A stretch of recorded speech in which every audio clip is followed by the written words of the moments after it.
sampai lecet-lecet akibat kekerasan yang dilakukan oleh orang tua, itu menurut saya sungguh miris. Kita kalau menyaksikan fakta bahwa di sekitar kita itu banyak orang yang tidak menghargai perempuan, banyak laki-laki yang tidak menghargai terhadap hak seorang anak kan itu. Tapi sebenarnya latar belakang kekerasan itu seperti apa? Saya mau tanya ke Bu Yanti. Ya. Apa sih Bu yang menyebabkan orang itu melakukan kekerasan itu? Kalau selama ini saya melakukan konseling banyak sekali, ternyata kalau misalkan kasus yang dialami oleh istri, itu pada dasarnya saya melihat laki-laki yang melakukan, kan berarti seorang suami yang dewasa yang melakukan. Itu rata-rata si laki-laki ini mempunyai latar belakang keluarga yang tidak beres juga gitu ya. Jadi pola asuh yang orang tua yang saat itu, makanya tadi Bu Ida juga menyampaikan budaya patriarki masih melekat. Jadi itu membuat si laki-laki ini mungkin pada saat itu dia juga pernah menjadi korban gitu ya, tetapi kemudian dia tidak bisa melampiaskan itu, dan itu tumbuh karakter dari si pihak suami itu yang krisis ya, yang punya temperamen yang keras, akhirnya melakukan itu kepada istrinya yang tidak tuntas pada saat masa lalu misalnya.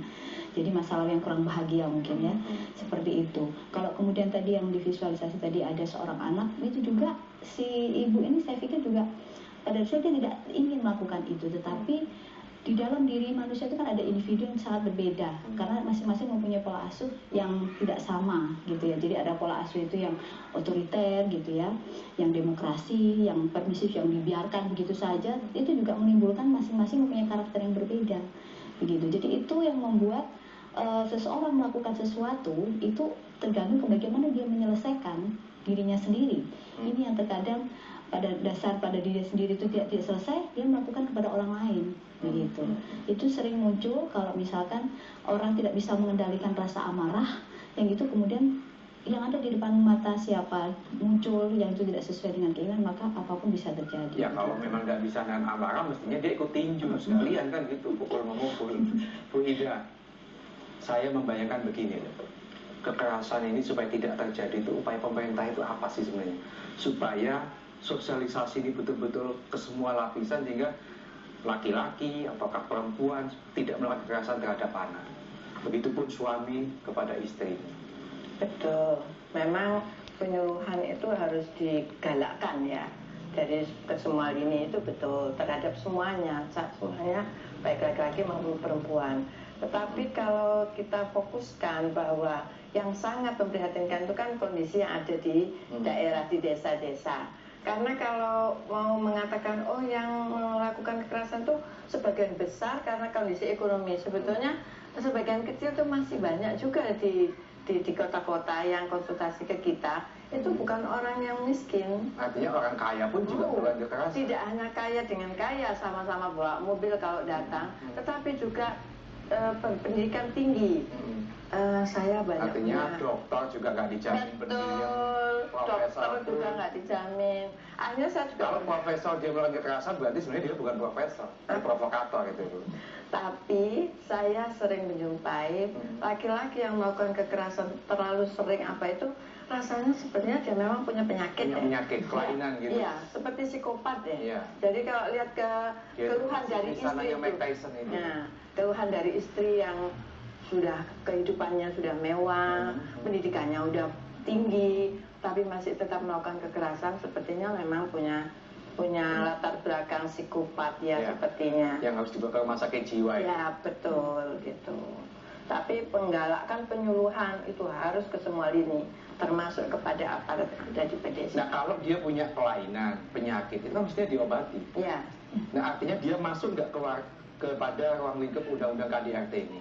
Masuk, karena nanti kalau ketahuan bahwa dia memang bersedia datang ke situ, diterapi di PPT. Wajib itu ya? Iya, tetapi kan tidak mau. Masa di PPT diterapi bisa? Bukan, tapi dia tidak mau nantinya itu kalau diterapi. Nah kalau artinya begini, orang ini punya penyakit kelainan yang berbahaya untuk anak sama istrinya. Betul. Dia tidak mau diterapi. Iya. Negara punya power tidak untuk mewajibkan dia harus? Nah, itu yang tidak di Undang-undang tidak. ada tambahannya ada. Jadi selain tadi bentuk sanksinya adalah berbentuk penjara, pidana, penjara, juga denda, tapi ada tambahannya. Dia harus mengikuti konseling, dia harus bersedia rehabilitasi. Kalau dia tidak mau, negara bisa memaksa. Nah, itu yang tidak bisa. Yang maksudnya di dalam hukum ini mengatur itu, diatur enggak? Diatur. Memaksa, bisa memaksa. Bisa maksa tidak. Ya kalau nggak bisa maksa kan juga percuma, kan itu loh. Iya. Maksud saya pengen mengingatkan pemirsa, kalau Anda macam-macam suka mukuli, atau Anda itu punya kelainan seperti semacam psikopat, hati-hati dilaporkan sama Bu Ida nanti. Dibawa ke Lawang sana, ke rumah sakit jiwa nanti. Nah, tapi kalau tadi ada alat pemaksanya itu yang sampai sekarang kami belum melihat ada penerapannya terhadap ketentuan undang-undang yang memberikan tambahan. Artinya masih ada celah kelemahan terhadap hukum di dalam KDRT itu. Nah, ini yang menurut saya harus diperbaiki, kan gitu loh.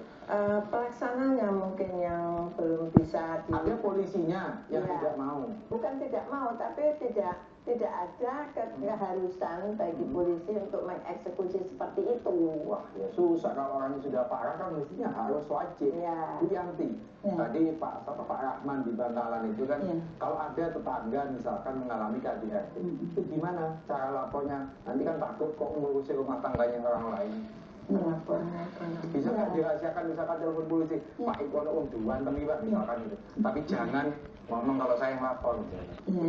Ada perlindungan misalkan di LPSK atau gimana? Ada. Iya ada. Saya pikir kalau di dalam undang-undang KPKDRT itu ada ya, semua warga itu wajib yang mengetahui walaupun itu baik secara langsung maupun hanya informasi, itu wajib melaporkan kepada aparat kepolisian setempat. Polisi wajib menindaklanjuti, dan kalau memang pelapornya minta identitasnya ditutup, dirahasiakan, wajib merahasiakan. Iya, begitu.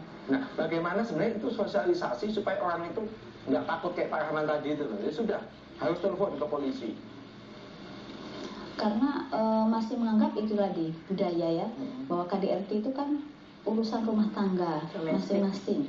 Ini privacy gitu ya. Sama halnya dengan mengungkap aib sendiri begitu, karena dikembalikan lagi kalau misalkan kita pernah